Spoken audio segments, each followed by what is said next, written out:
a long time to get that stuff started. Most of you guys know who I am and where I came from, but I like to talk about myself, so I'm going to say my name. Hi, come on in. We barely even got started because of tech issues. Oh gosh, oh no. Okay. Well, I was a struggling student. My name is Cristin and I was a struggling student. And I didn't understand why, but I was also a little bit internally oppositional, so I decided I was going to become a teacher and fix the system because it wasn't my fault that I was getting bad grades. And I didn't know when the homework was or when the test was or, things like that. So I went off to school to become a teacher, and when I was in college I got diagnosed ADHD and things started to make sense to me all of a sudden and started read Dr. Hollowell's book, Driven to Distraction, which was groundbreaking about adult ADHD because that was back in the day where adults couldn't be diagnosed ADHD. Totally grab a drink too if you want to. I'm just barely doing the introduction too. Feel free. I just want you to be comfortable. Okay. So it was back in the day when adults couldn't be diagnosed ADHD, so I started reading about it and things started to make sense, and it was perfect because I was about to be a teacher.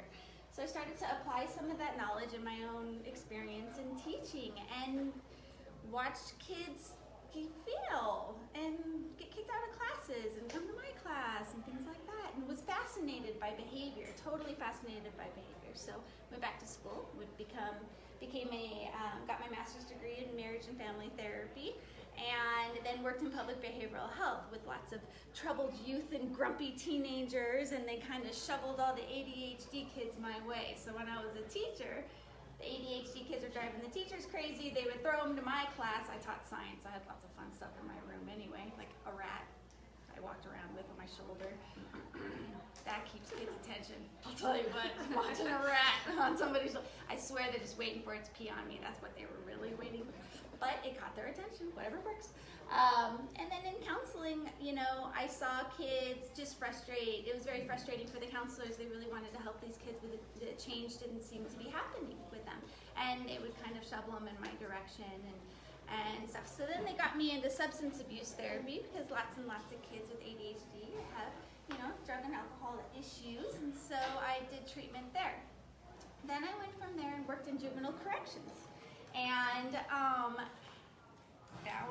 found lots of ADHDers in corrections. In fact, on the home screen on their face page, there's a box marked for ADHD because the recidivism rate, which means they re-offend and they come back, is so high that it's almost like a death sentence to have ADHD and be locked up at the same time. So I watched that and I looked into lots of records and looked into the kids' histories and things like that and started seeing patterns. So I've watched, my colleagues that love these children and want desperately to help them, and then watch these kids just get locked up, get addicted to drugs, get kicked out of class, drop out of school, get kicked out of schools. And when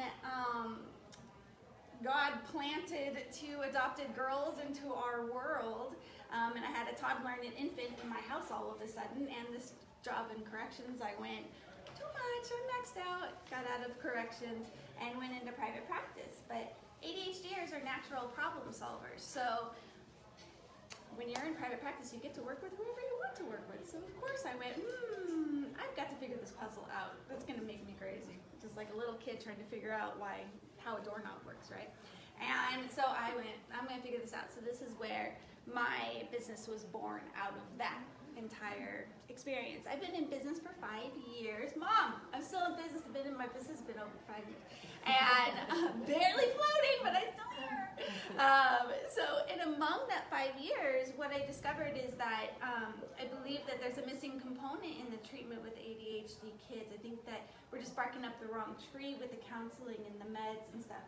It addresses some parts, and then counseling addresses some parts. Meds aren't for everybody, and it's the coaching component that I think is kind of missing there. And so this semester, what I've done is over the last 5 years, I've discovered patterns. That's one of my ADHD superpowers, is patterns. I've discovered some patterns in these semesters as I'm coaching students. And there's an ebb and flow in the patterns. I found myself teaching and giving the same kind of discussion correction and strategy in January, and then again in the next January, and then the next January, and then February. It was like I'm teaching the same thing over and over in the sessions, and I'm finding these patterns. And so I finally am doing what I've been asked to do by lots of families for years, and it's to package this stuff and kind of package and deliver it. And so this semester is a bit of a, it's like a development phase, really. And so I'm really grateful for you guys being here and joining me, because I am trying to accumulate all of this experience and knowledge and kind of put it into a cohesive form, hopefully, from my crazy brain into something that makes sense to other people, so that I can deliver this to more people than I would be able to in just one-on-one sessions. And, you know, and it kind of coincides with my own child at home that I need to be home with after school and things. So there's a huge shift happening in my business. But this Saturday seminar is the first step. So what I've decided to do, and we'll see if it works, I don't know, any feedback from anybody watching this or seeing this, or after I edit, you know, video and I put that out there, any feedback from anybody is greatly, greatly, greatly appreciated. It's kind of your way of paying me for this time and paying me for this information. So if I have a handout, or if I have, I don't know, a link or whatever, and it's either not working or it doesn't make sense, or there's guaranteed to be spelling errors and grammar errors and things like that, but I have an editor in my midst. She said she'd help me with that.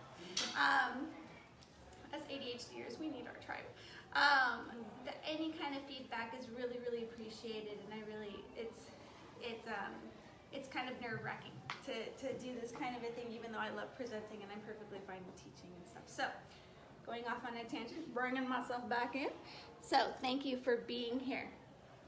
These are the kind of kids that I work with.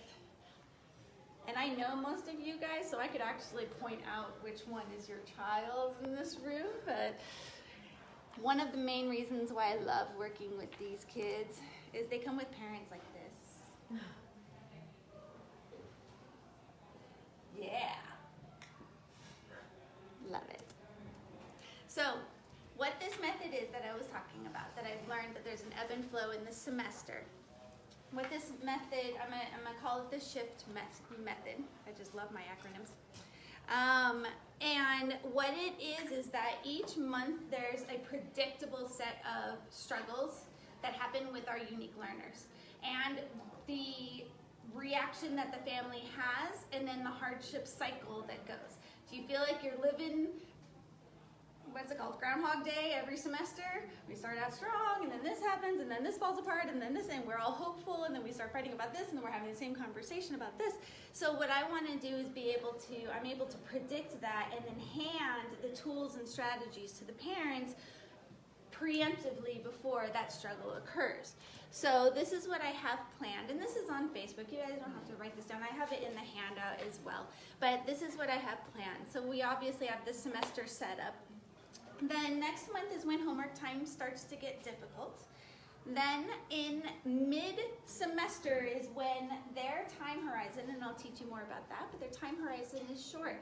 And they can't see the beginning of the semester, they can't see the end of the semester, and they're floating in the middle of a big ocean with no land in sight. And now all the missing assignments are starting to come into their boat, shooting holes into their boat, and they have no wind in their sails whatsoever, and they can't get their brain to focus, right? So that's where we go into incentivize to energize, and I can teach you how to use that situation to your advantage. Then we go into focus factors, when I think of them as being Iron Man, and their little energy source starts to sparkle a little bit towards that 4th month of the semester, or they start to see the end of the semester. And then by the 5th month, pretty much everything's done and done. They're fairly self-motivated, and you're just kind of counting bodies at that point. So we'll talk about the tribe. So in my heart of hearts, the two biggest things, I'm a teacher and I'm a counselor. I desperately want our kids to be successful academically, and I really want families to be happy. And what I've discovered is that families come in and they're very, very frustrated. And, you know, as the problem solver brain and the person who's picking up on patterns, what I've discovered is that it really boils down to that frustration. And we have frustration when reality doesn't meet our expectation. When we go, they should be able to, because the next thought after that is resentment. They should be able to, and they're choosing not to. Yeah, jerks. You know, why are you making my life hard? And then, you know, and that's just that is a dark tunnel to go down. Nothing good comes out of that. And what I discovered is that a lot of the frustration would sort of melt away when the expectation became informed. And I don't want to say realistic. That's kind of insulting to be like, you're not being realistic. And you don't want to say that in your school meetings either. You don't want to tell teachers they don't have realistic expectations, because it's just like, I don't know. There's something about that. It makes us all offended. But informed expectation, and then, that moment happens and there's less frustration. So keep learning, guys. Keep learning, keep learning. All right, so speaking of keep learning, next month we have homework happiness, and the topics there is going to be our transitions from school to home. And this is when we're tackling homework time, our transmissions, and I'll explain that then, organizing and prioritizing. So today we're not actually going to talk about those homework strategies. We're going to talk about what to get to support them and why. And I'm kind of telling myself that that's what we're going to talk about because I go off on tangents. So I am telling myself, you're not going to talk about what you do. And I'm not sure, I kind of wanted you guys to weigh in on this. I'm toggling between homework happiness and homework hunting. I don't know what resonates. Like, I want homework happiness, so in my head I like homework happiness, but homework hunting is more the reality of the situation. So I don't, homework hunting? Happiness? Does that kind of draw you in a little bit more? Yeah. Okay. Allison, I did a one of our presenters dropped out. I was like, I'll just present, I'll do it on homework happiness. She's like, homework happiness? She's like, are you sure you wanted that? She's like, it sounds like an oxymoron. And I'm like, I know, exactly. Well, from homework hell to homework happiness. Yeah, Right? right? Exactly. Okay, so today's presentation is kind of a one-way street. I love doing groups, and I love doing support groups where we problem solve together. If I could just get into a room with 300 parents and just sit in a chair, just answer questions the whole time for 6 hours, I would be just happy as can be. That's not what this is, though. This is very much me trying to funnel and deliver information to you within the time that we have. Because this place costs money. And so there's going to be some assembly needed. I'm going to be throwing some pieces at you, and you're going to have to assemble them and put them together. But the good news is that knowing that, I had enough forethought to know that. So I am on Tuesdays having an online Q&A with me. So as you're applying these strategies, if you're like, wait, what? How do I, wait, huh? Like, I sent them with this, fidget tool to school, and then it got kicked back to me. What do I tell the teacher? Like, no, you're supposed to have it, or do I fight it, do I not fight it? Just like those little things.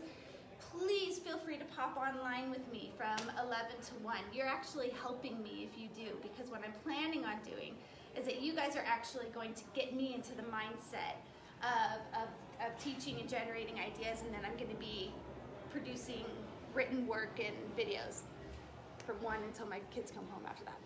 Also, there's the North Valley Chat group. The next one is January 23rd. Those are on Thursdays from 6 to 7:30. This one's going to be Dr. Allison Reuter from the Reuter Center. She's a neurologist specializing in our unique kiddos, our neurodiverse kids. She's also a really good resource for counseling because she has some interns that come in, I guess, and she's got like a sliding scale situation for like the interns that come in, and she watches over the Allison Burns spoke so highly of Allison Reuter. Maybe it's because I have the same names. I don't know. So she's going to come in and talk about the neurology side of things, and I think it's going to be really great. So those are 2 free events that can help with this whole applying, this whole assembly of these ideas. And yet another plug for the Scottsdale Chat group that Allison runs. Definitely find her on Facebook. She's so great about having extra resources, sharing cool articles that she found, things like that. She's good at the stuff that I wish I was good at. I preach this constantly.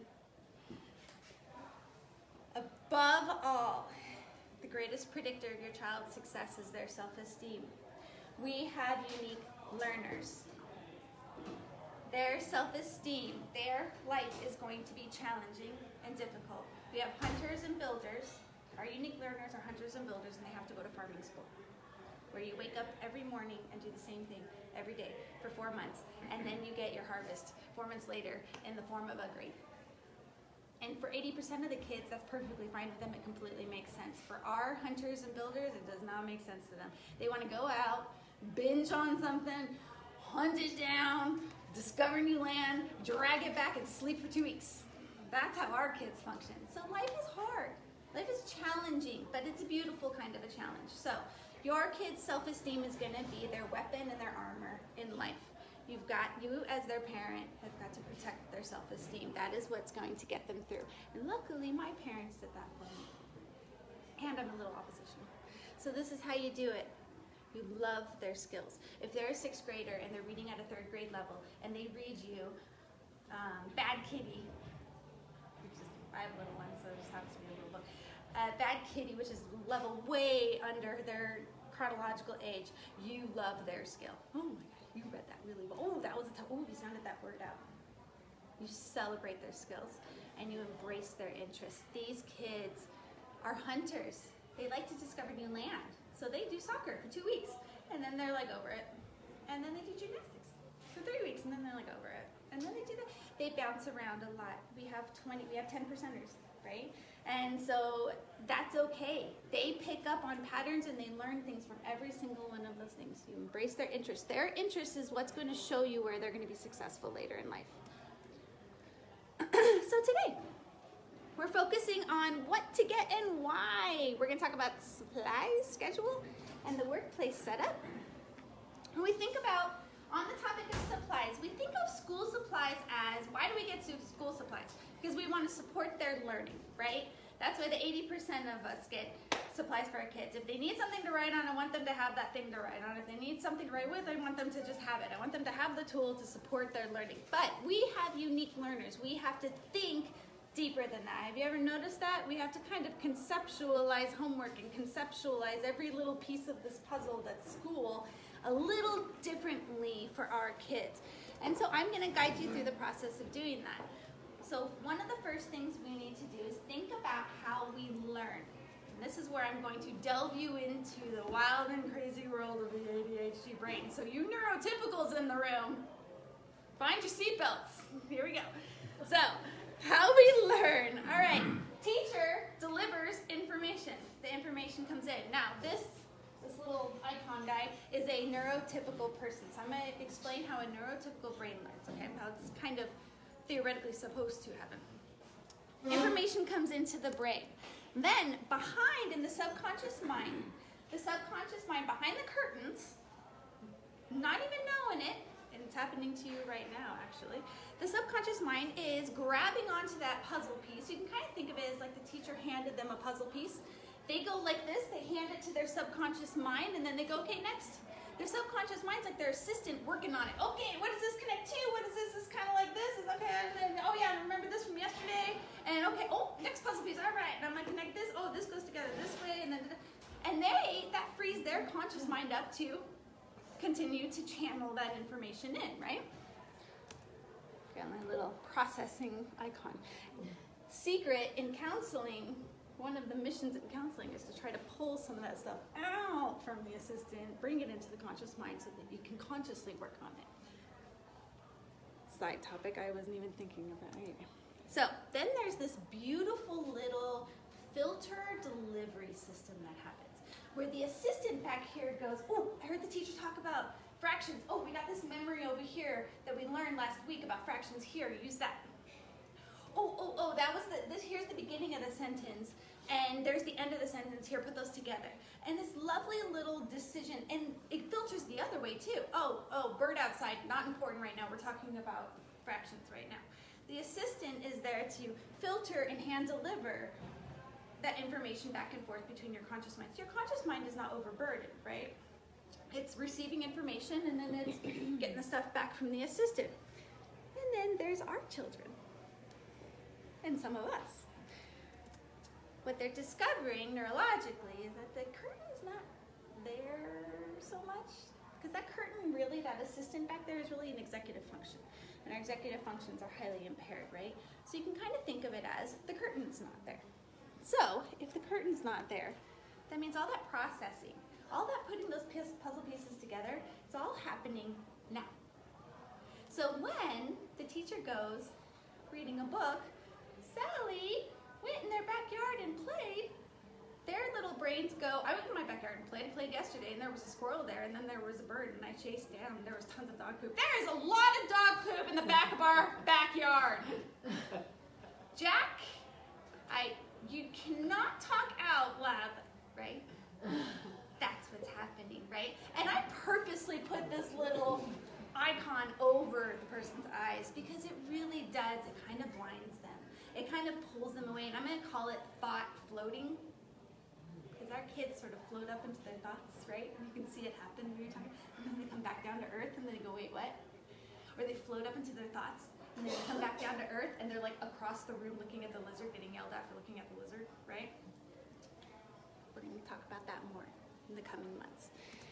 For these purposes, I am my little, just had put that there.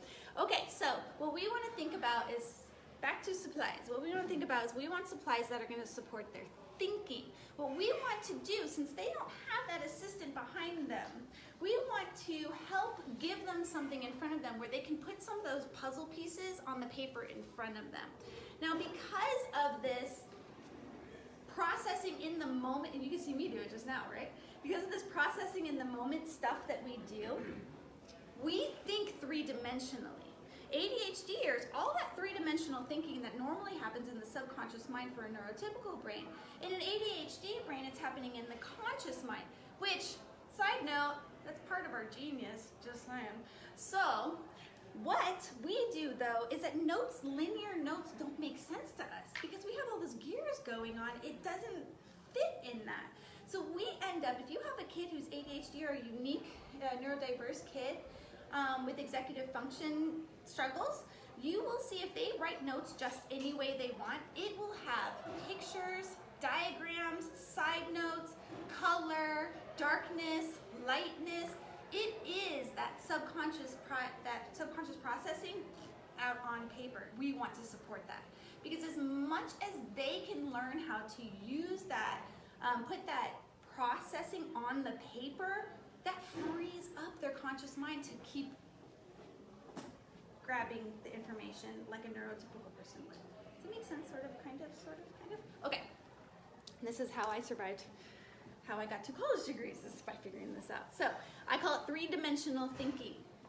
We organize information left to right, up and down, out and in.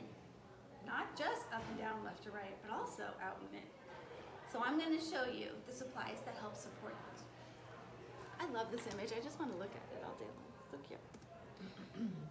I'm slightly visual. I don't know if you guys can tell. Okay, so here's my suggestions. I got my little visual keys here. If you have a drawer on your hand, if you have a doodler on your hand, that is actually helping them learn and helping them listen. Let them doodle. When I'm on video chats with kids and stuff, a lot of times parents will be like, stop doodling, stop doodling. No, let them doodle because they're going to be able to hear me better if they're doodling, you know? Their brain is processing through the doodling so that their conscious mind can be freed up to hear me. Blank paper. Can't be more freedom than that. Left, right, up and down. Organize the information all you want. Dot grid journals. Dot grid journals are catching on. What they are, and you probably can't really see it too well, but what they are is little tiny dots in a grid, just like a, you know. But the 8.5 by 11, I'm having a hard time finding an 8.5 by 11 size. A lot of them are journal size, so that can be a little bit tricky and a little bit hard to find. But I do remember when it was school supply time in August, I did find some like in the back, not in the school supply area, but more like in the back office supply kind of area of Walmart and Target. I was like super excited. The ring, what is this called? Spiral bound. The spiral bound is really important. It's really, really helpful because anytime things start to get and run into each other and things, we start to get frustrated and want to give up. We really need to be able to just look at one thing at a time, dial into one thing at a time, because everything we see is going to trigger a thought in our head and a gear to move. I found this at CVS. It's called a bullet journal. I couldn't believe I found it at, oh no, Walgreens. It was Walgreens. No, yeah, Walgreens. Bullet journal. Grid paper though.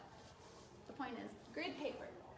Grid paper helps give us a guide to organize things up and down, side to side. And I swear parents swear by this stuff. Okay. Now, we can help them organize side by side and up and down, but how about in and out? The way that we do that is through color. And I have such good news. There's erasable color out there. I love these pens. I swear I should be a spokesperson for these pens.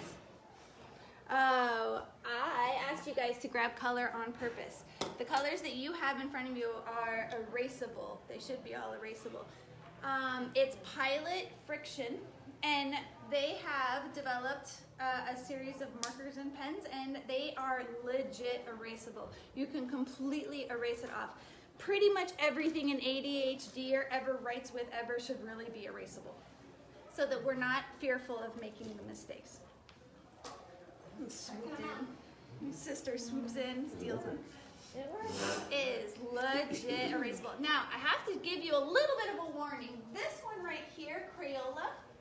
Crayola has erasable markers, but they're a little bit different. They're that whole like magic marker concept where you have the eraser and then you have the other tip that's also a marker.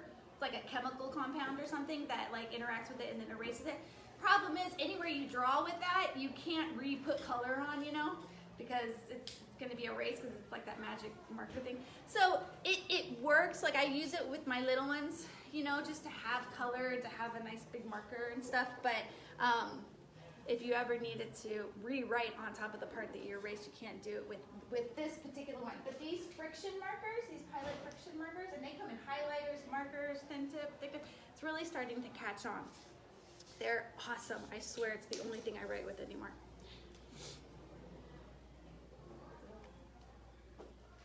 So I don't know if anybody, oh, I didn't bring it. I don't know if anybody saw on Facebook my little sketch of this presentation, for this presentation. Get on Facebook and go back into some of my posts. I put a sketch of this presentation as I was trying to filter my thoughts and be my own conscious assistant, right? And yeah, and so you can see, you'll see in there where the information's organized left to right, up and down, and by color, out and in. So like pencil is like background knowledge, that's just side information. I'm gonna write that in pencil. Something that's bold and unchangeable, I'm gonna write that with more black pen. Something that's like a side note, that you should only take 10 minutes to talk about this, that's gonna be like in a yellow color on the side. It's all very representative, it's all very visual. I think that we're on to something when we talk about visual learners. Okay, so those of you linear thinkers that love your lists, there's a lot of L's in that. Here's your mind map here. We're gonna, we talked about supporting three-dimensional learning. No, three-dimensional thinking. We wanna support three-dimensional thinking is key with the kids. One strategy, I don't know, if you happen to have a teacher who's open to new ideas, if you have an artist on your hands, suggest to that teacher, yeah you do, oh my gosh, yes you do. Suggest to that teacher if they're open to ideas, you know. Usually they're ADHD if they're open to ideas, but say, just give her a plain piece of paper and say, draw. But the rule is, it has to have something to do with what I'm saying. Illustrate the stuff I'm talking about. They will come up with the most amazing illustrations, and probably the teacher could use it in their presentation later on. And that kid will be dialed in way more than if they're writing some kind of linear list that doesn't make sense to them. All right, so the second thing, outsourcing our not working memory. Let me explain what that means. How to use lists to prioritize. We're gonna talk about that next month. Come and join me. All right, working memory. I want to explain. So just like I wanted to explain how we learn, we need to understand how working memory works so that we can help, so that we know how to support our kids when their working memory is not working. So, most of us have been taught or know about long-term memory, short-term memory, basic concept. Working memory is different. working memory is kind of both long-term and short-term. It is the memory that works for us. So, think about a now bubble. So we have our now.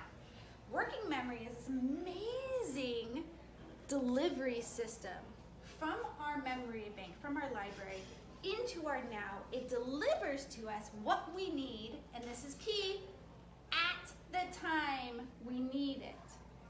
Ball goes across the street, I'm booking after the ball, my working memory goes, whoop, check for cars. Sometimes it saves our life, right? Our working memory when we're driving, things like that. Or walk into math class, okay, where am I? What? Did I step on something? God? Walk into. Ran out of working memory. Yeah, exactly. That was a perfect illustration. Why walk into math class? Okay, I'm in math class. Oh, right, got math homework. I gotta hand that in. Okay. I'm going to school. What am I gonna write with? Oh, right, I gotta have a pencil. Working memory. It's delivering that information when we need it. But with our neurotypical or with our neurodiverse students, we don't have that luxury. Our brain betrays us like all the time and just does not deliver to our now what we need right now. Maybe it's because it's got too many gears going at the same time and it's processing what's going on. I don't know, but it just doesn't. And honestly, as a parent, and I know this sounds really negative, I don't like to be negative, just think of it as they just don't have a working memory. Just assume there's just not a working memory. They're just not going to remember. So many kids come in and go, I really need to stress about it. I'm really just not stressed enough about this class, that's why I don't have good enough grades. They think stress is going to create that. Well, stress means they're obsessing over it. Half the day they're going hand in their math homework, hand in math, hand in math, hand in math, hand in math, hand in math, hand in math. They're keeping it in there now. That's how we ADHD adults learn to survive. We shove into our now the things that we need to make sure we remember, and we obsess over it and stress over it and get heart disease and hypertension and anxiety and bad dreams and can't sleep and things like that. It's not healthy. It's how we survive. We've got to find a different way, and this is part of what I'm doing. So, think of ADHDers and unique learners as having a now memory. When I have a kiddo come into my office and I go, hey, how's it going? And they go, it's going good, yeah. I'm like, yeah, how's school going? They go like this, they kind of like think for a second, because it's really hard for ADHDers to think outside of the now. Yeah, pretty good, yeah. And then their parent goes, you were called into the office just this morning, and I had to come in and have a meeting, and they go, oh yeah, it was just not in there now. I know when I ask that question, how's it going? You get the kid in the car, right? How was your day? Good. And later on you find out that like he got in like a fight or something, that morning. I know when I ask that question, how's it going? I'm really gonna get the answer, what's in your now? What's walking into my office? Where are your thoughts and emotions that are walking into my office right now? I know that's really the answer I'm getting, because the parent will be like, what do you even talk about in here? Kind of stuff. So think of it as a now memory. When you ask your kid to look back into their memory, they're going to tell you what is in their now. I have to say that this picture is kind of dreary. It really gets my point across, but it's kind of a dreary, sad, cold, lonely sort of picture, dark picture. And that's sort of true for us when we get nailed for not remembering. You clearly don't care, right? It has nothing to do with not caring, zero. It has everything to do with just our brain's process and all kinds of stuff. And you're not gonna get into a fight today, right? You're gonna keep your hands to yourself today, right? When you go to school, right? Yeah, and you know it. They will promise you the world, right? Oh, yes, I'm gonna keep my hands to myself. I'm gonna keep my hands to myself. Before noon, you get a phone call. Sandy grabbed somebody's markers and then they wanted it back and then they got angry and then but they promised me and they meant it. I know they meant it, and then they feel terrible about it, right? That promise did not go into their working memory at the time it needed to come into their working memory. This is the bummer part of it, and it does feel lonely because kids cannot explain that to you. They do not have the insight and self-awareness yet because it just hasn't developed in their brain yet to be able to explain to you, well, it's because my memory, I just had not remembered at the time. It's, they're not going to remember. So it can be a cold place, a cold, lonely place after a couple of years, which is why protect their self-esteem. Life is hard having a brain like this. It's beautiful and wonderful, but it's hard.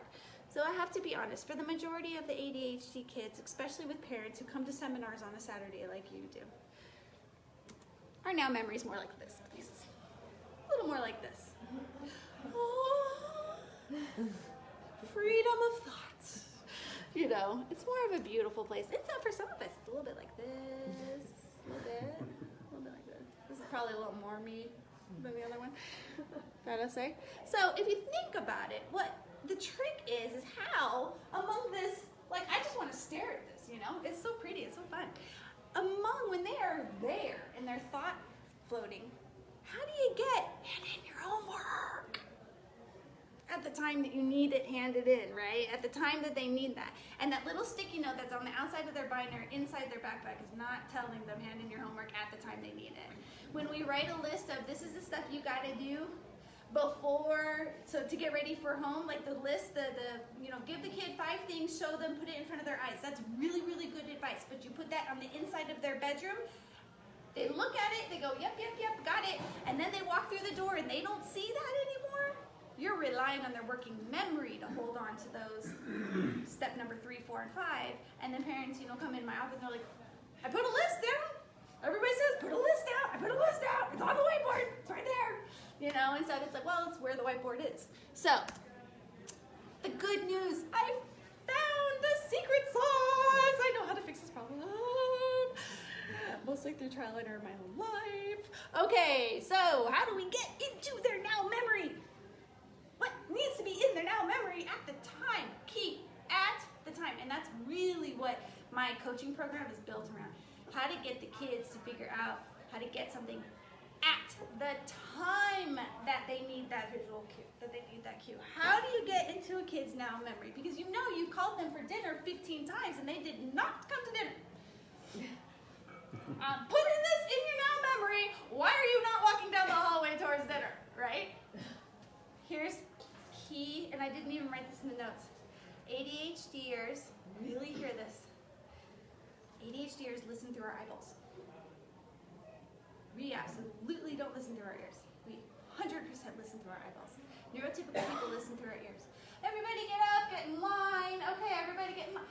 Johnny, I have told the class 3 times to go get in line. Right? Johnny, who's playing with glitter or something over in the corner, right? And he's like, did? You ever have the kid who goes, teacher didn't say that. In their world, the teacher didn't say that, right? So, eyeballs. So here's your motto. Here's the secret sauce. What is in your eyes is in your head. I need you to remember to hand in this science project that we worked on for 5 hours last night and fought and cried and bled over. I need you to remember to hand this in or I'm going to lose my mind, right? What is in their eyes is in their head. It's got to get in front of their eyes at the time that they need to remember it. Anything, have you ever done the whole hey, and they kind of do this, hi, they see you, but it's like you didn't enter their realm, and I imagine this, that lady who's floating, and this big mother's head goes into it, and they're like, hi, oh, hi mom, where are you? And you're like, I've been sitting here for a minute waiting for you, right? That's okay. So you get in front of their eyes, I love you, dinner's ready, right? Be gentle when you go in there. They were in their nice, happy place. Be gentle. Okay, so what's in your eyes is in your head. I'm bouncing around a little bit. We're going to learn how to use this strategy more. That's my cue to not go on a tangent.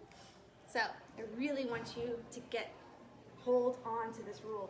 What is in your eyes is in your head. Well, when they walked into math class, did they have anything in front of their eyes to cue them to hand in the homework? Then of course they didn't hand in the homework. They have not working memory. Right?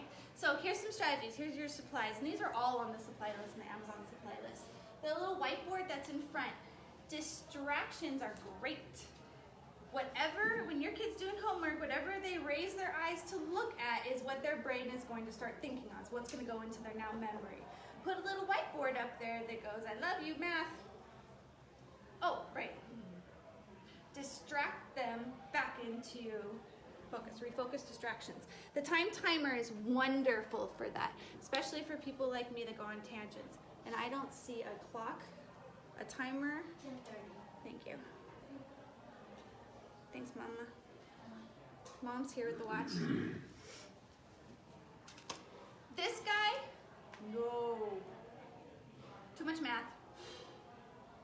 Math goes into this number, and 8s kind of look like snowmen, and oh, I wish we could go to a Flagstaff, and it has to be instant.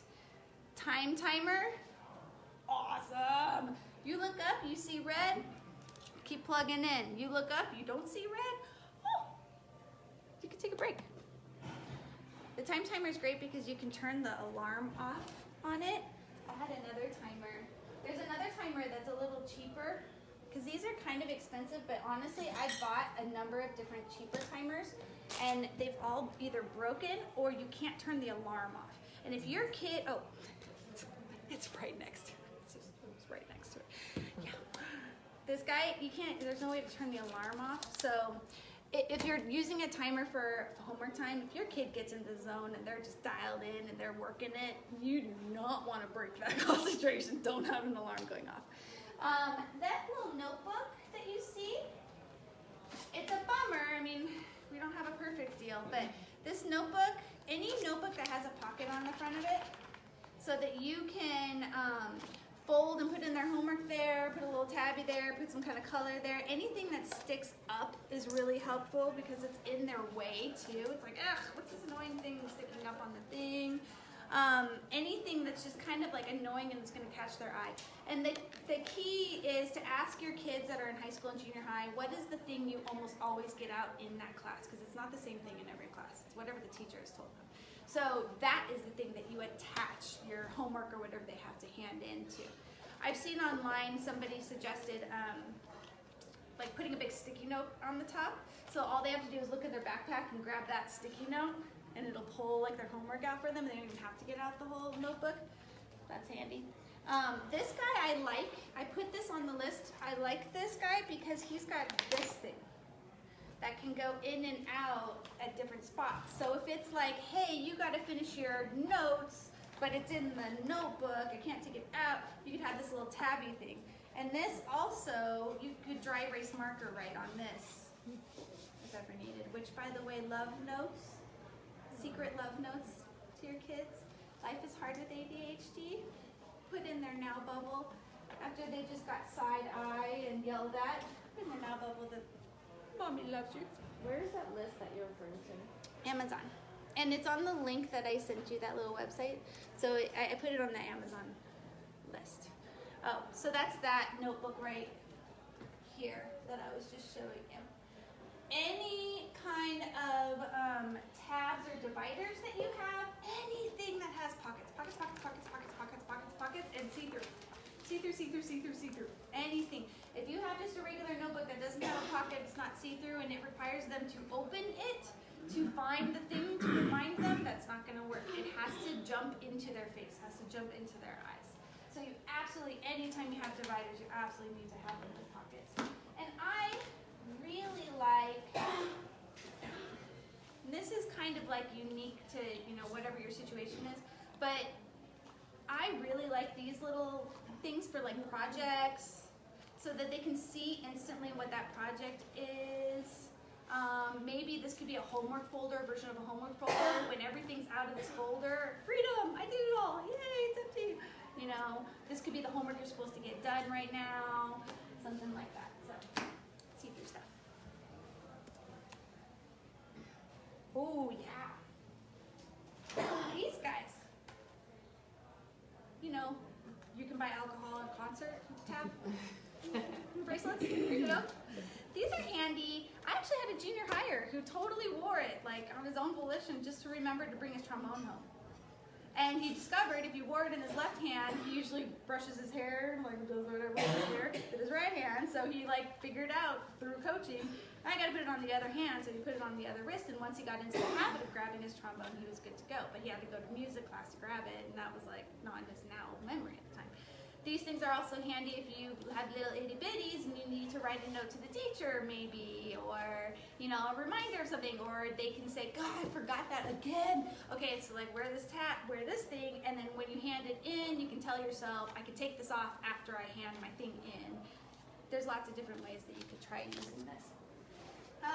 Along those lines of in your eyes and in your head, there's little tabs to help kids remember to hand something in. There's these little guys, and they're right here, and they're super cheap. They're super cheap. There's a million of them. Who cares if they get lost? They can toss it on the ground or whatever after they're done, or hand it in with their homework, which is probably more likely to happen, and then the teacher gets a bonus play. With their homework, I just almost choked on myself. Okay. Another thing is these command strips. The command strips that like stretch and it's supposed to not take the paint off the wall and stuff like that. You're gonna have to get creative as to where you put things. It's not gonna be decorative. And you have to get creative where to put things in that line of sight. I need this kiddo to remember this as they're walking out the door, as they're getting ready, as they're whatever. These little guys are handy because they're clips, and you can do the command strip and try different spots, and it's a clip, so you just like put the note there or put the homework there. All right. So now we know. We know what three-dimensional thinking is. What's three-dimensional thinking? Who's brave? Left, right, up, down, in, out. Yeah! What's working memory? Remembering what you need When you need it. at the time you need it. Very good. We need to outsource their working memory. Outsourcing, right? All these things are outsourcing that working memory. Do not rely on it. Check linear list makers. Does everybody feel that? Feel satisfaction when that check mark goes up there? All right. We're getting closer to not having to listen to Cristin talk to me. All right, and so then the third main idea here is anchoring us back to the now. I already talked about that a little bit, how our thought process kind of brings us into this beautiful little world. And I love this image of this elephant because it truly is a situation where the child is really kidnapped by their own brain.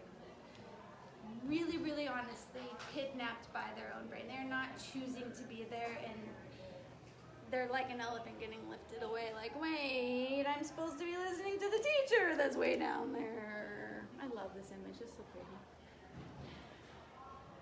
I try to explain to teachers that if your student keeps going into their own head, keeps floating away into la la land, as we call it, which is super insulting, but okay, or spacing out, as the teenagers call it a lot, if they're doing that, it's because they're actually digging what you're telling them. They're actually super into what you're saying because their brain's like, oh, new information. We do not have to encourage our kids to learn.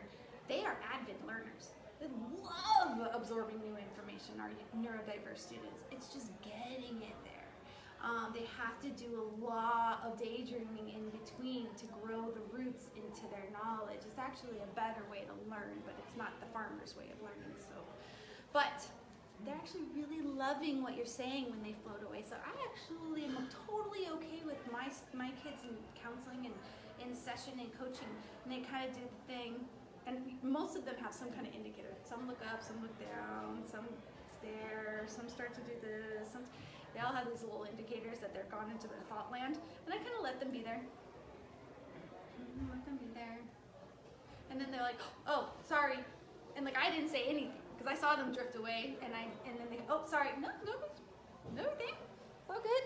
But if I give them a fidget and I throw a ball with them, they will stay with me. They'll stay grounded. They'll stay anchored down to land. Because their body's thinking, hunting, what, moving, I'm hunting, I'm building, what am I doing? If they feel if their body thinks they're hunting or building, they will stay on the ground.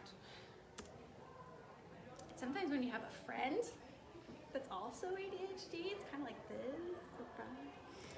All right, so we're moving on to schedules.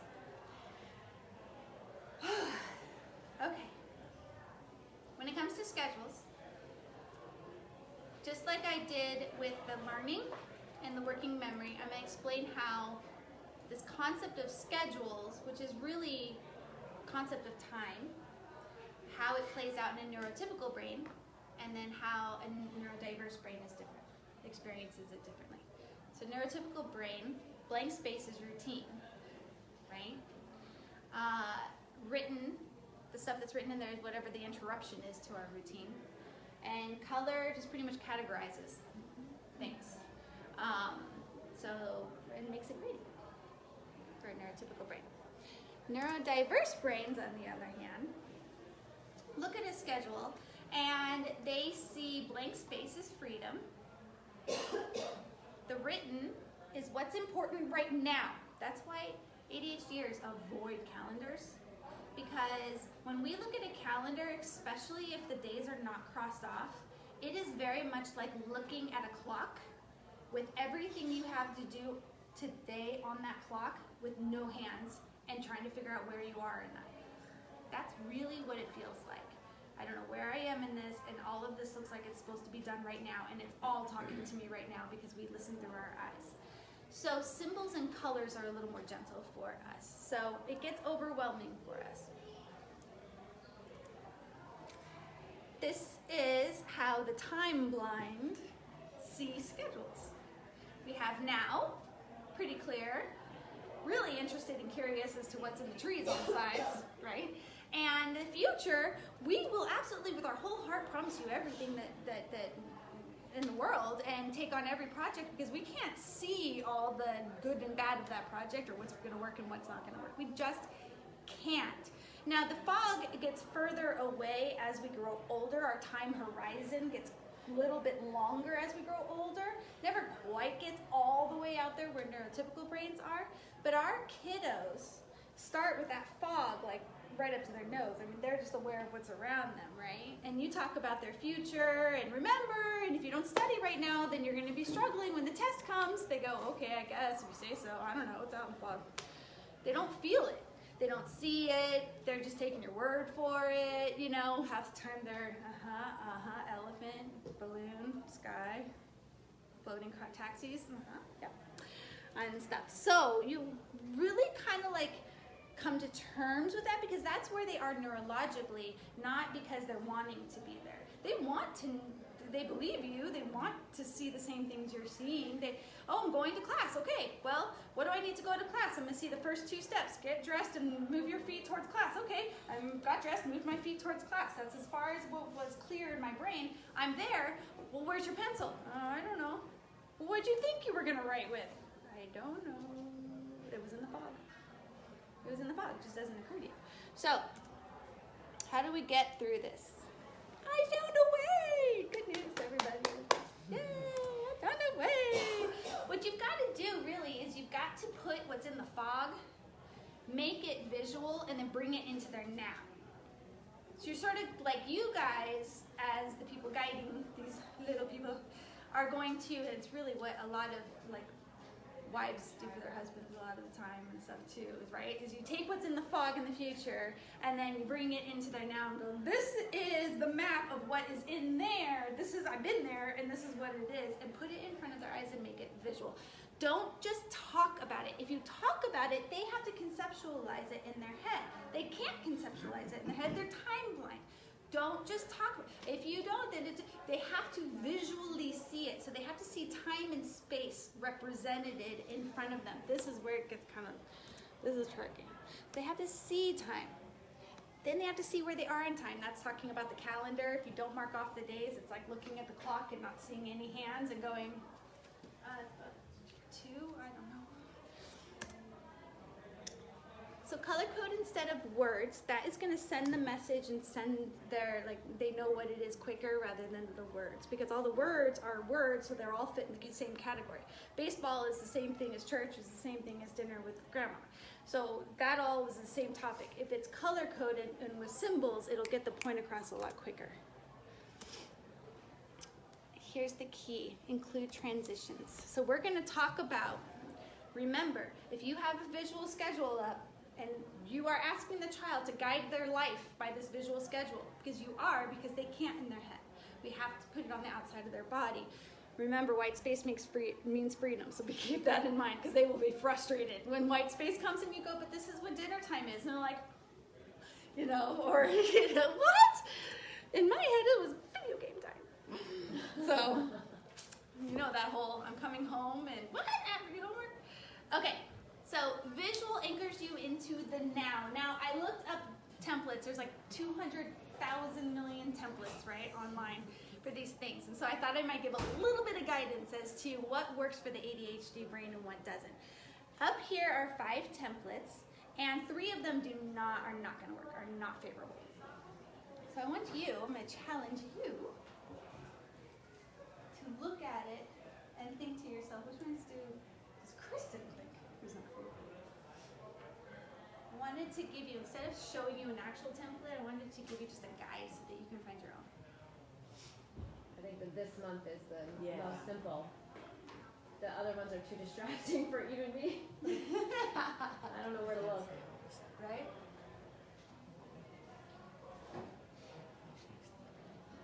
So one guide is not too many lines.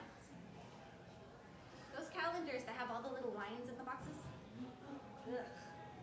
Each one of those little sectors in those lines in my brain registers as a piece of time, and it's just too much. Oh, I have some people, my friends are watching.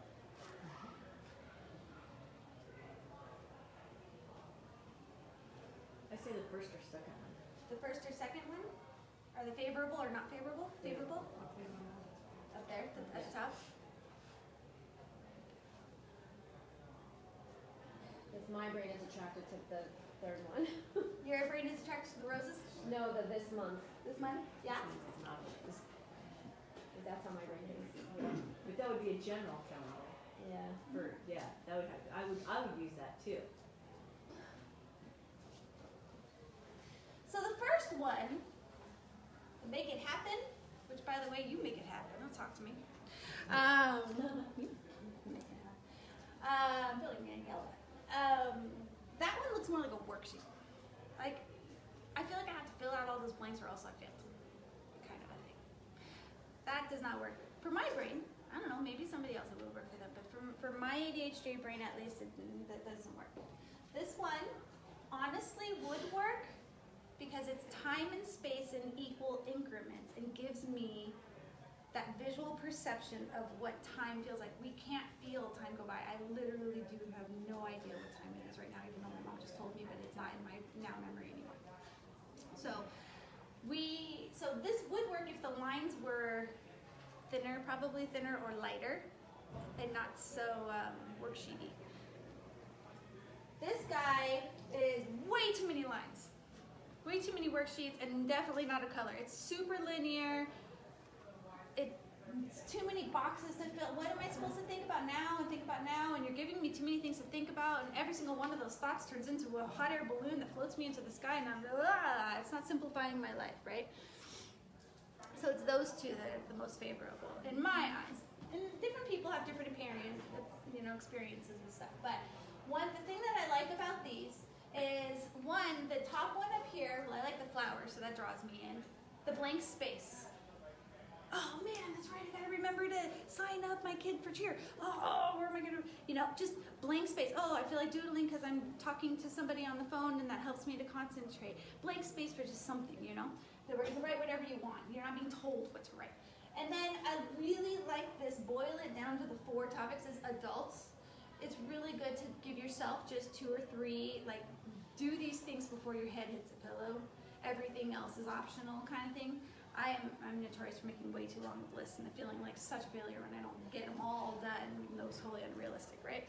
The other thing I really like about it is the boxes and the thinner lines, but I also really like, and I like this one too, because those lines are faded back. You see how it kind of like the lighter line sort of fades it back? That's organizing near to far.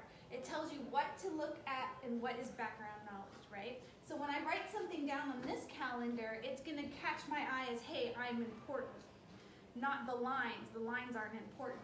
That one says, hey, lines. I'm lines and I'm important, and it's overwhelming, right? I also like that it's not dated. Because we need do-overs. Lots of do-overs. This is totally in your notes. So ADHD friendly schedules, just as a guide, they have minimal lines, not predated. I mean, these are just guides. This is not rules. Opportunity for color, lots of blank space, erasable. Ooh, that's key. Ooh, by the way, Walgreens. If you get Walgreens calendars, like with your kids' pictures on them and stuff like that, they come with this like really plasticky kind of filmed. I guess it might be like photo paper that they're actually printed on, and so you can use dry erase markers on them. And you could use vis-a-vis, you guys know vis-a-vis from the overhead projectors. Vis-a-vis markers are markers that you can wipe off with water, but they're not dry erase where they're just gonna wipe off whatever. So you can put with your vis-a-vis markers, write down the things that are solid. Horse writing lessons, baseball, things that are not gonna move. And then with the dry erase marker, you can put down something on there that's like, you know, might change or last minute or whatever, and you can always erase it and move it, you know, study or something like that. You can always erase it and move it to another day. So Walgreens calendars, the bigger ones, handy for that. So this would be an example of an ADHD friendly marked up calendar. So if the blue is baseball, and because your kid plays baseball and they decided their team is blue, they know instantly baseball. If that was a word, it wouldn't necessarily register right away baseball, but they just see the color, and maybe you write the time in there, in that little box. You always want to, like I said, always mark off the days so they know where they are in space and time. And then always add the really fun stuff so that it draws their eye in. Add the birthday party that's coming up, or the fun dinner, or whatever. And you can do it with them and find out what symbols make sense to them, or have them draw the symbol on there, or something like that. So you want to have a monthly calendar. The monthly calendars that are within view for them to reference back at, when's that birthday party?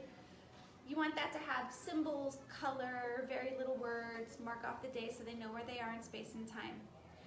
You also want to have a weekly schedule, but weekly schedules are used for planning.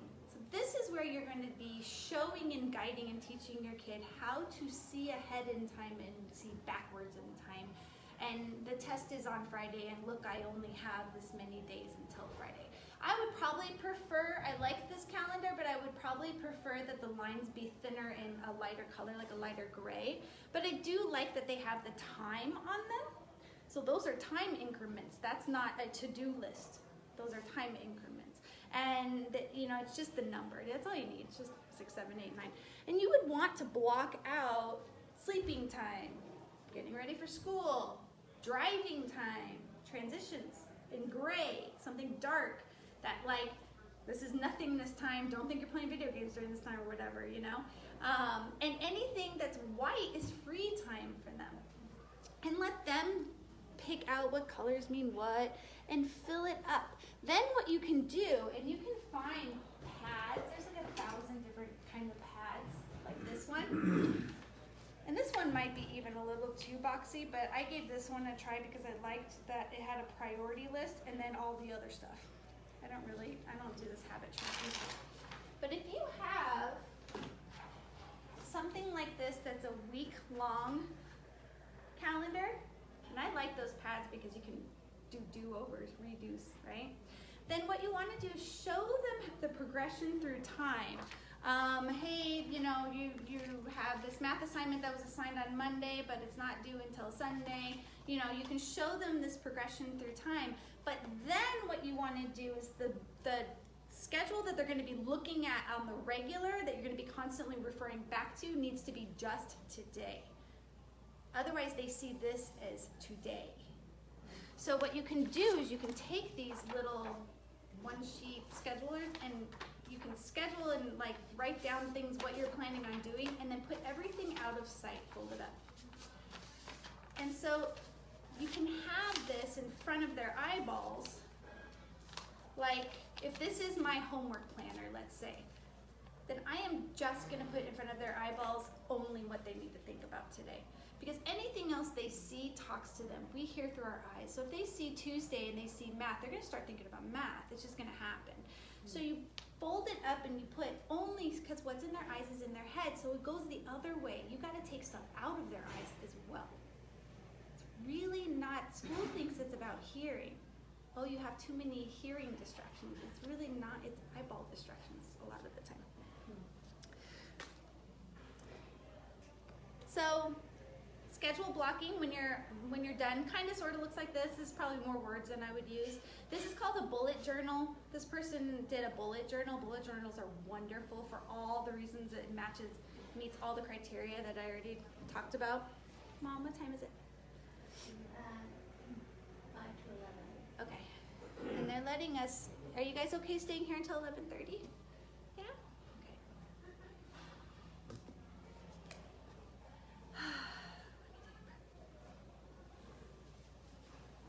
Can everybody hear me swallowing in there? In my AirPod? Right here, this lovely sound of swallowing.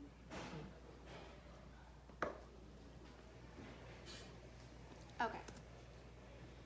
When you're doing your time blocking schedule, when you are mapping out, I really like that other schedule more, honestly, than this one because it has all the times on it, you know?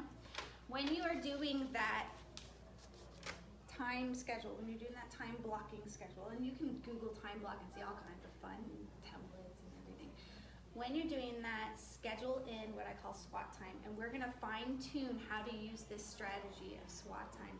SWAT time is gonna take half of the arguing out of your homework time. What SWAT time is, schoolwork and organizing things.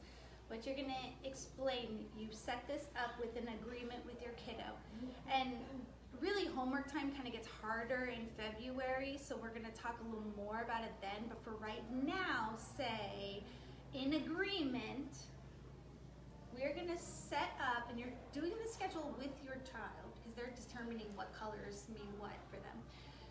You say, every day we're gonna have, don't call it, you can not call it homework time so that it doesn't have this like, come on, you know, feeling to it. You could call it SWAT time. So you're just gonna do whatever, something related to school. If you have no assignments from your teachers, chances are there's some book they're supposed to be reading anyway. Or you can doodle in your agenda, or you can clean out your backpack and get all the gum wrappers out, or you, whatever.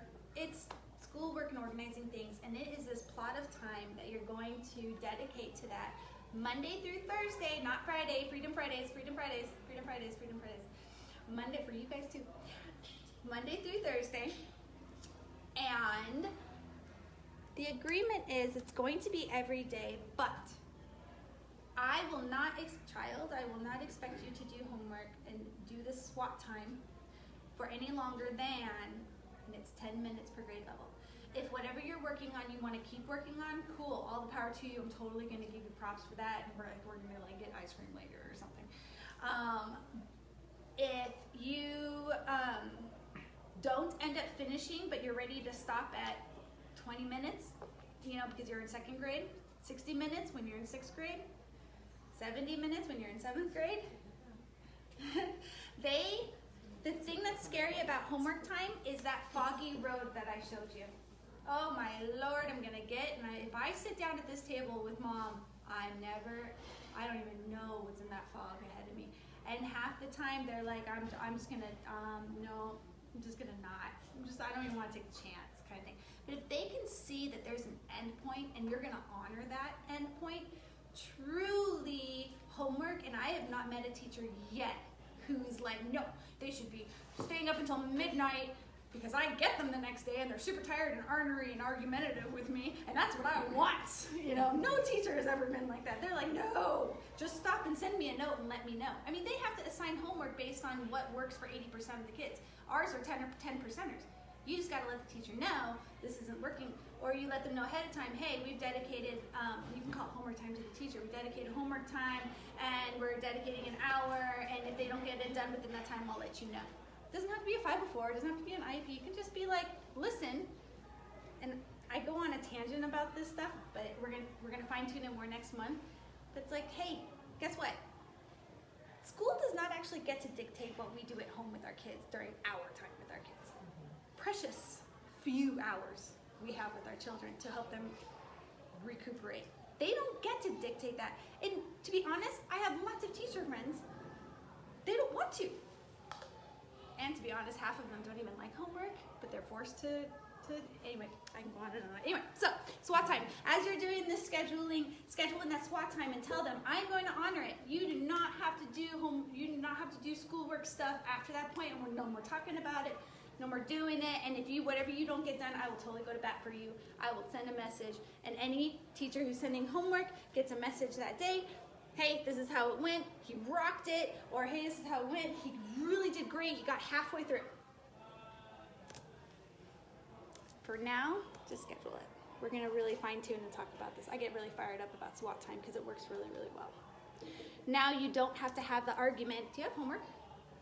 I know the answer to that question. If I say no, I get freedom. If I say yes, I'm on this trail to the fog, to the scary fog. I'm going to go ahead and say no.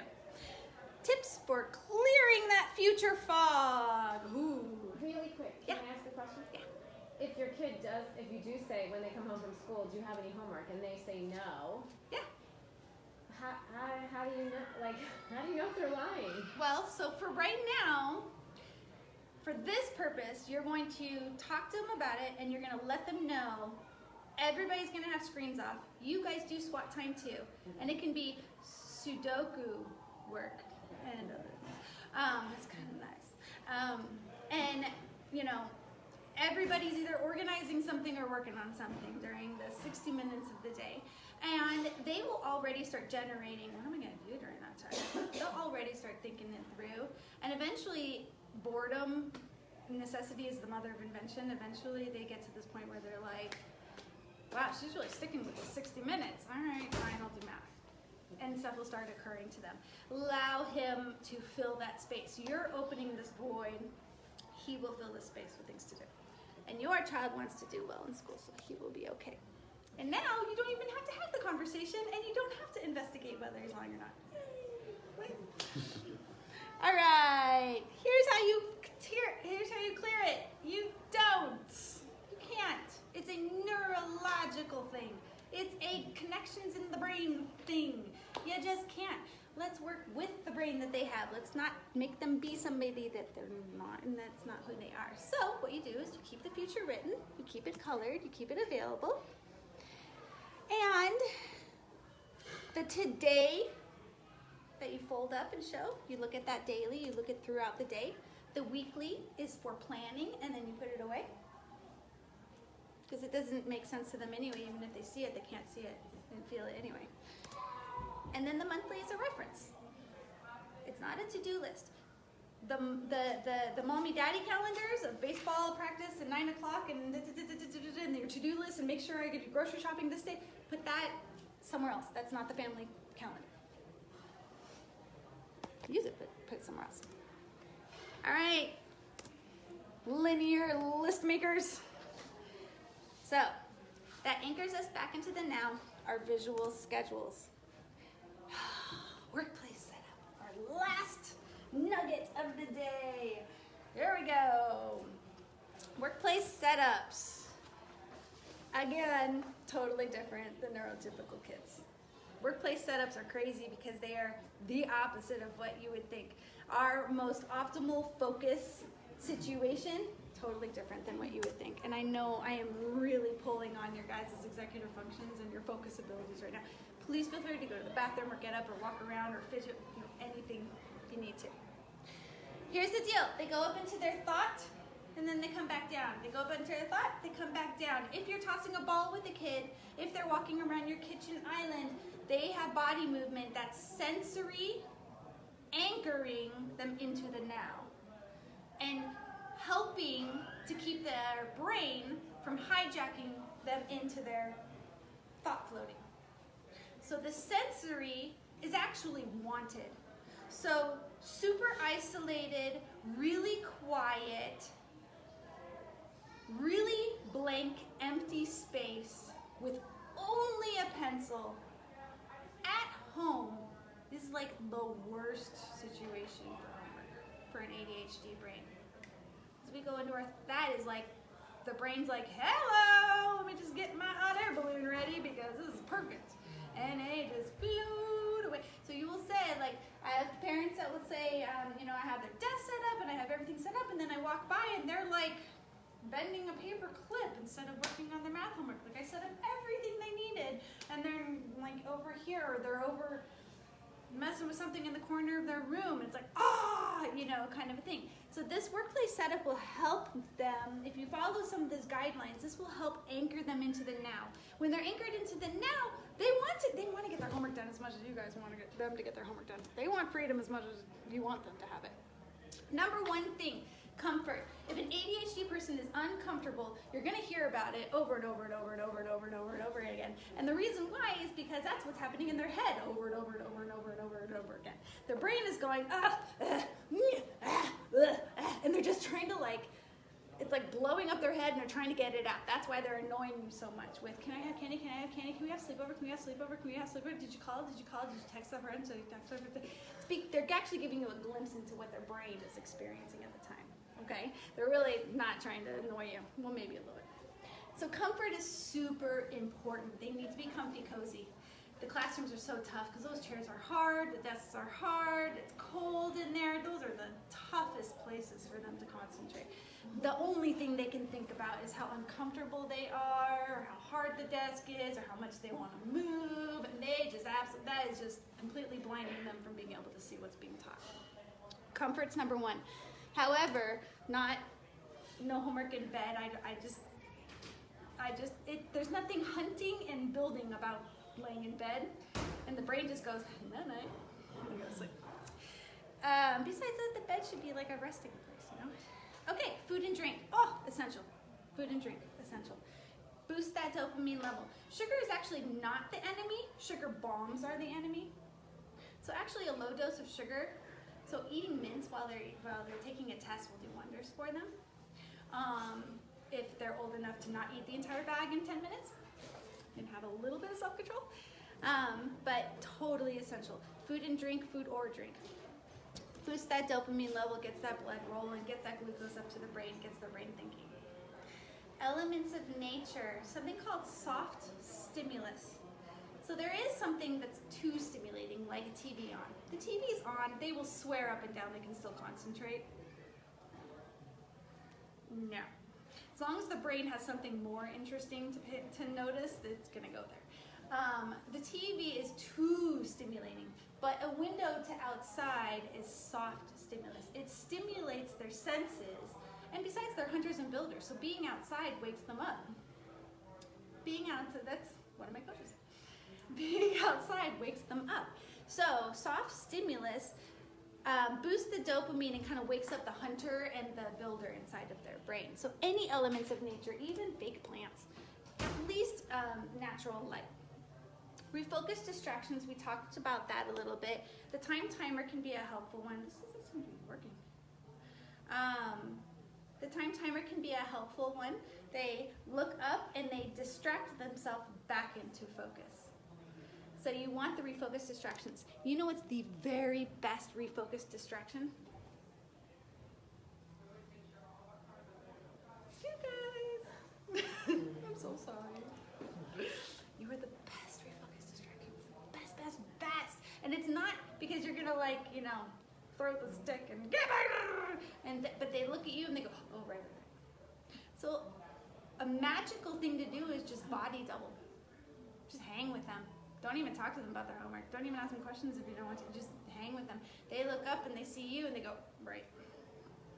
It's a great refocus distraction. Steady sound. One misunderstanding, a myth within education is that sound is distracting. Actually, quiet is the most distracting thing in the whole world. Quiet is so loud. Our brains go, what's going on? Our hunter in our brain goes, listening for the rustle in the grass somewhere. And all of our antennas go up in quiet and we hear everything. It's miserable. So what we need actually is steady sound. So like a coffee shop or music without words. Instrumental hip hop is a nice one. White noise generator? Yes, white noise generator. And so steady sound. It's sudden sounds that distract us because the hunter in us go, the hunter in us wakes up all of a sudden. But steady sound is key. Body movement is key. We're hunters and we're builders. We get up and we move. We think best on our feet. Our thinking button is on our feet. Neurotypicals, their thinking button's on their butt. They always want us to sit down to think. Sit and think. Sit. You need to learn. Sit. Carpet time. Sit. You gotta sit. Right? Our thinking, when we sit, our body goes, oh, rest. Okay. Go sleep time. ADHDers, our thinking button is on our feet. So being able to get up and move around is the best deal ever. So avoiding distractions is really not the goal. It's really not. You have to think inside out with these kiddos. I love this quote.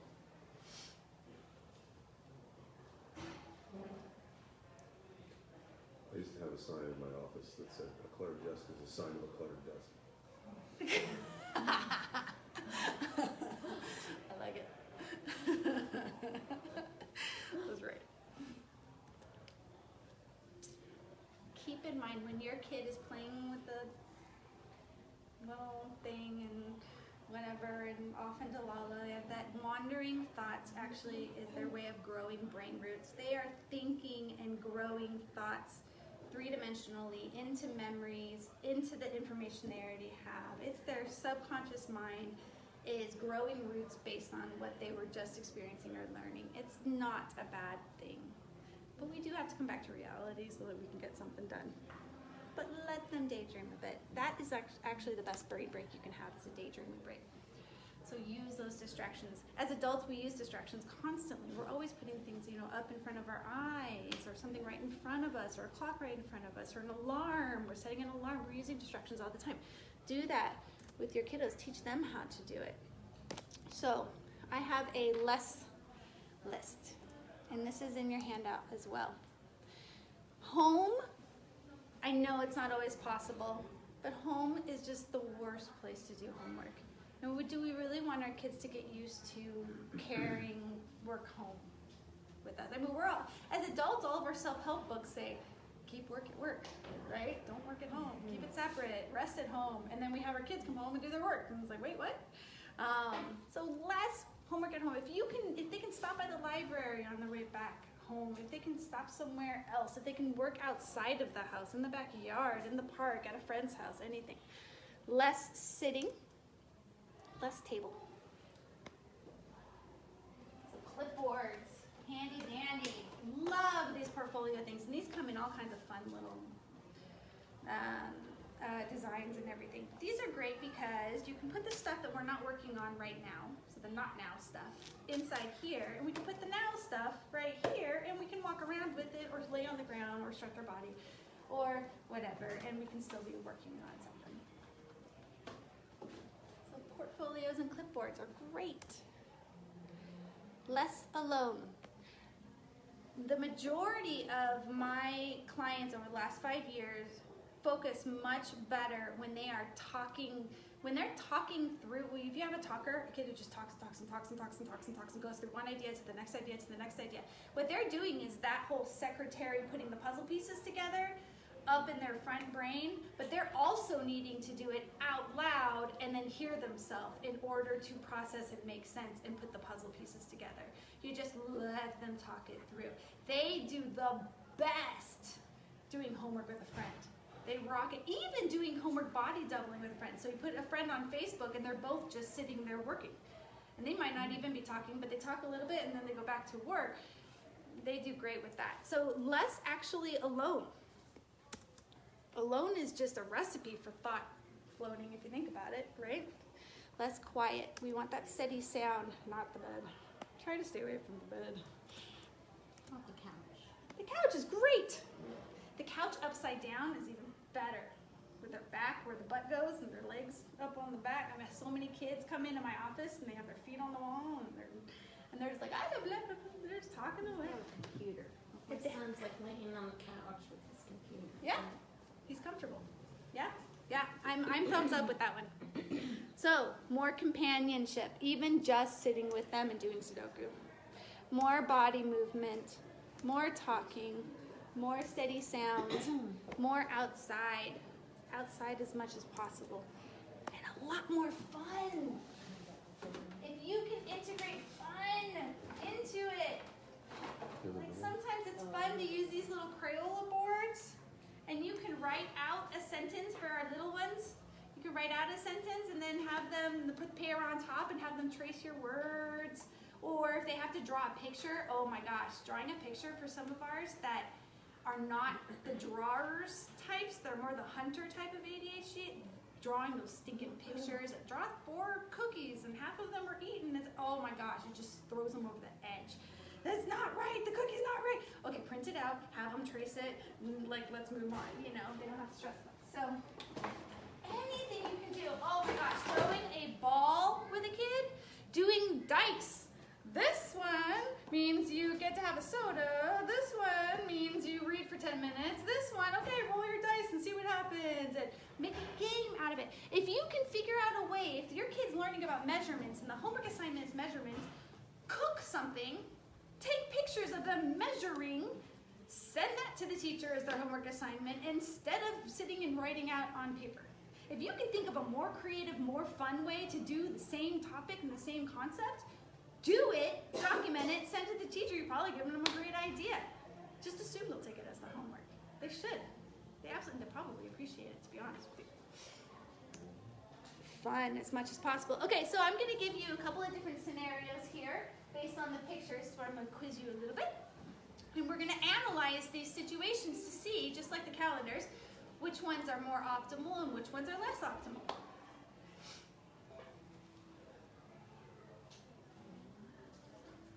Just look them over.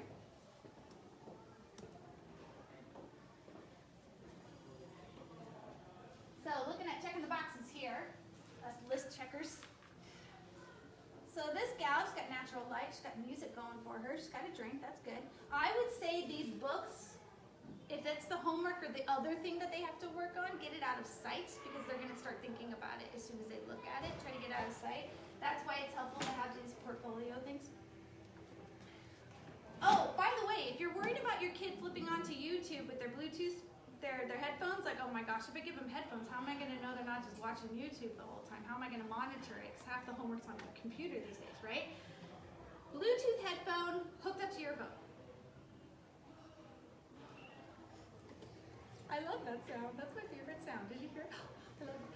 Also, going to sleep at night takes a decent amount of concentration. And when you are processing the day's event in your conscious mind up front, you just can nag it asleep.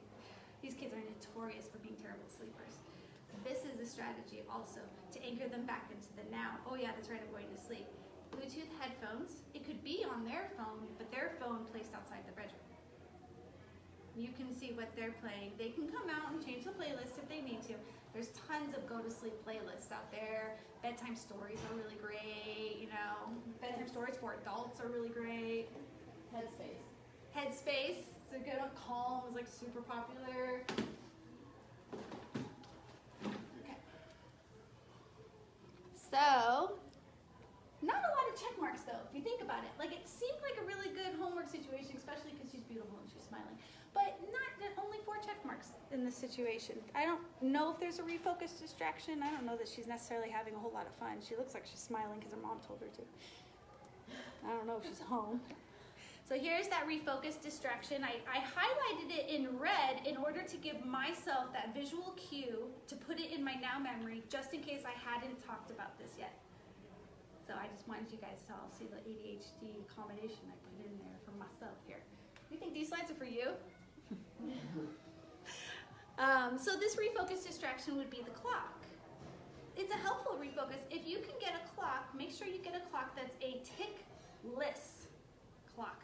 That ticking sound, oh my God. It's like somebody tapping on your forehead every second. That's what it feels. Oh, when I use my friends' offices and they have a clock in there and it's like click, click, click, and I'm like, throw it through the window. Refocus distraction. Use a tickless clock with a white background, hopefully with a glass on the front. Use a dry erase marker, color it in. This is how long our SWAT time is. When that minute hand comes out of that color, woo, freedom. If you use it with a plastic, the dry erase marker etches into the plastic. Learned that the hard way in somebody else's office, on somebody else's clock. No big deal. All right, so looking at this one, how many check marks do we have? This is your typical homework situation for a, what, second grader, right? Second, third grader. This is very, very common, typical, what we grew up as, this is what homework should look like, right? So how many check marks do we have here? 0. 0? I don't know. It looks like, doesn't that look like, it looks like a robe.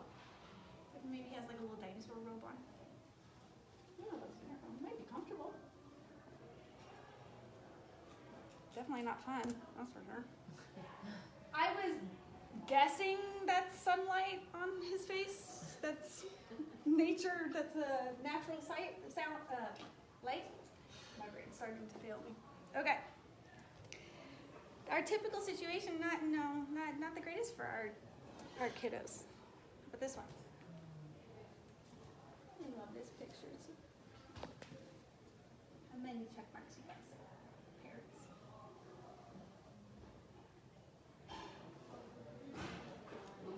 Most of them, yeah. Can't commit to a number. Don't want to commit to a number, huh? There's no food or drink, Yeah, I don't say food or drink. but everything else. To those kids, it's probably comfortable. Maybe not to someone like me on stuff, but no food or drink. All I see is bird It's poop. out in nature. It's outside, so maybe Talk that one. about- Maybe you wouldn't check that one. The best refocus person. distraction Yeah, the two in the people. world. Yeah. Right. He's a big brother. Yeah. I don't see any color. I'd like to see more color options. A little box on the side with some erasable pens in. Which, by the way, if you have a teacher that says pencil only, they just want them to get the work done. Sometimes it's better to apologize than ask for permission. It's easier, right? Just get it. If they all of a sudden have homework coming in that's complete and they don't have to chase your kid's tail around looking for that homework, and it's in purple, they're not gonna get it. If it's in purple, they just want it done, right? They just want it erasable, truly. People say pencil because they want it to be erasable. They don't want things marked out all over. College students, right?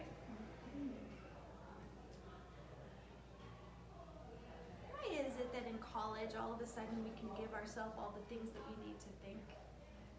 But when we're kids, we don't give our kids all the things that they need to think. Don't we have that freedom to be able to do for ourselves what we need? Did you notice that? Just to FYI, Jordan would go to the library. You can check out a room in college, so you can check Yeah. out a room with a friend, and they would do their work on the whiteboard, standing and moving, and they would do like all-nighters if they needed to do. Had to get out of the house with the other guys drinking and stuff. So you got to check it out. They would go and work together. They learn weren't from each getting other. out of the house drinking. They had to get out of the. They were in a frat house. Yeah. Is what she's talking about. And the boys in the frat house were drinking, so they Yeah. had to get out of the house, away from the boys that were drinking. It sounded like you said they needed to get out of the house Yeah, so drinking. they brought the town. They had the whiteboards. They moved around. And hours. he graduated from college, and he's where now? San Francisco. Making A lot of money. a whole lot more money than his auntie and his mommy. Yeah. And we're not. I don't know how to think about that, to be honest with you. We're very proud of him, and he's beautiful. We love it. All right. Fidget tools. Stop calling them toys. We don't play with these. We use them. They are tools. We would not call. Can't find it. That's probably a lovely sound on the This one? speaker. No. It's that little thing. Oh, here, right here. You guys ever seen these? It's like where you put it on the paper. That way they can see that one line when they're reading. And they don't. So it's for kids like when they skip lines when they're reading, you know, they kind of skip back and forth. Or if you have kids that talk about the line, that the words come in and out and go whoa, whoa, whoa. A lot of kids with ADHD have tracking issues with their eyes. Their eyes aren't looking in the same spot. And so that kind of like skips around and stuff, and that really delays their reading. So if their reading levels are low, I would highly recommend getting them assessed for tracking issues. Anyway, he had this tool, we would not call this a toy. If the special ed teacher said, hey, use this for homework, we wouldn't say, hey, get your toy, right? But this helps them stay on the line that they need to stay on. Think of it in the same terms.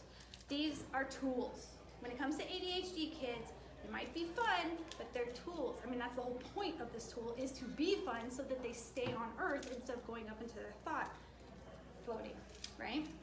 So, fidgets are tools. When they're moving their hands, if they're a builder ADHDer, then their body goes, what, we're building? Whoop, first day on earth, what are we building? What are we doing? And it wakes up. When they're a hunting ADHDer, if they're moving something, usually something like this can be a little bit too light. Usually a hunter ADHDer needs like really like deep pressure kind of stuff that like, I don't know, that's really intense, more of an intense stimulus. These things are great. These little bracelets, yeah, that's it. That's an infinity cube. Yeah, that's the more expensive one. So this one, you can hear the sound difference. This one's like the $10 one. That one's like almost 20. And it's aluminum and it feels good. And it's tighter. You can tell how she has to kind of work at it a little bit more. Kids like to, the hunters, they're highly skilled and really competitive. So they like to figure out how to do it with just one hand. Or little hunter ADHDers do. And stuff, but this keeps them grounded. This tells their brain, hey, we're hunting or we're building, and it keeps them grounded and makes them get hijacked off into thought space a lot less. These ones that are on the screen, I purposely grouped these ones. These are too cool for school. These ones will get taken away because they're too cool. They're too fun, unfortunately. I don't know if you guys have ever seen this thing. These are little magnets. Those are really becoming popular now. Those are super great for our hunters. They're hard to get apart and pull back together again and stuff. And you would think, if I'm gonna find my kid making like a little pyramid in the corner, it could be their brain needs a break and they need to go into their thought cloud and they just need to know they can make a pyramid and then they'll go back to their homework. Okay, so it's okay if that happens, let that happen. All right. These ones, on the other hand, are great for school. This is kind of like secret enough. I know the boys maybe aren't gonna wear this. It's probably for younger kids, maybe more for girls, but it does come in different colors. But these are nice because if they crank it up on their hand and they pull it really tight and they do this, it kind of scratches along your skin and kind of stimulates even more. It's a little bit stronger. Then those hedgehog rings that are out there, that little spiky looking rings, those are nice and like, yeah, there you go. He's like, check it out. Been messing with it this whole time. Yeah, those things are great because they're quiet enough, they're not too interesting, less likely the teachers are gonna take them away. Don't have to ask for permission, just send them to school with it. Or if you have a good relationship with the teacher, let them know you're sending them to school. Most likely if you have a good relationship with the teacher, they already know you're sending stuff to school for them. The other one is, and I think it might be out there, this little chain link thing is this tiny little, it's almost like an infinity cube in that, yeah, there she goes. And that it just goes around and around and around and around and just kind of keeps going. So kiddos, that's a good one for the boys. They can keep that in their pocket. They're pretty cheap. Those ones are pretty cheap. These are super cheap. So if they get lost, who cares? They're super cheap. They're like super, super cheap. In fact, take a couple home with you. Take a hedgehog ring and a bracelet home with you. I purposely buy them and hand them out at these as a thank you for coming. And because they're super cheap, and I can. All right, linear thinkers, checking our last thing off here. Remember, greatest predictor of your child's success is their self-esteem. Protect it. Their self-esteem is their weapon and their armor. And the way you do that, love their skills, embrace their interests. And thank you so much for coming. All right, now I'm gonna turn this guy off.